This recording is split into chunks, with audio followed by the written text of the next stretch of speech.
Hello everyone and welcome back to another video from Wake&Tech.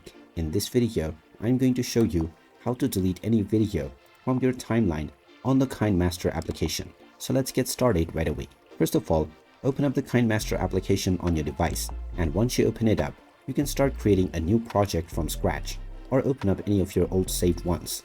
After opening up your project, you can add any desired clips, videos or photos, as well as audio from the media and audio section. After adding your desired media, if at some point you wish to delete any media or video, go ahead and tap on it within the timeline, and you will now see the trash can icon at the top right corner.